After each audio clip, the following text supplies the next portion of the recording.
let's start designing your store by adding a slideshow section. Those are pretty popular for clothing stores. On the left, above the hero section, I'll hover and click here to add a new section. Then, you can find or search for slideshow. If you expand this slideshow, you can see these two placeholder slides, and each one has a group, and in those groups there are text and button elements. First, before we edit the slide contents, let's click on the slideshow itself to access all the slideshow level settings. On the left, you now have all the settings you need to customize the overall look. The large arrows in the navigation, they refer to these here, so you could change these to anything. I'll choose large chevrons, and you can see how those change. You can toggle the pagination here between dots and counter. You have access to different color schemes, and you can set the slides to auto-rotate after a certain number of seconds. Then you can edit the width, height, and padding down below. In the top right, I'll click Save, as you want to get in the habit of doing that often. To edit the actual slide content itself, let's click back here in the top left.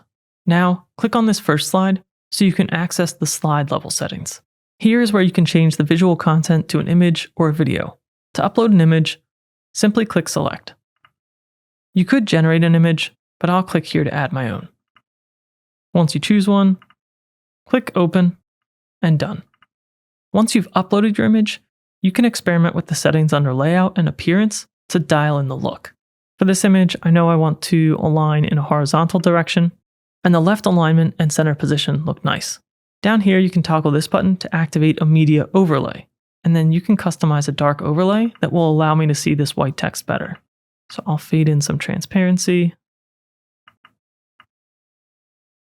and then I'll switch the overlay style to gradient and down.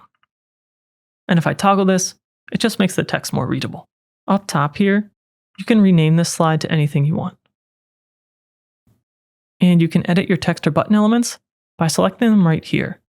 For any selected element, you'll have all of your formatting options available on the left. I'll change this. And Shopify has AI tools built right in. So if you like this placeholder text, but it's not perfect, click this icon right here to generate text. Here you can try to rephrase it by prompting a change. You can change the tone and generate again. Then you can select the one that works for you. Go ahead and click Save. And then last thing on the slideshow, click back. I'll collapse this slide.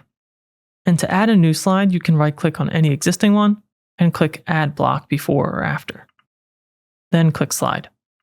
Or what I like to do, I'll delete this one. Once you have this slide formatted how you like, right-click and click Duplicate.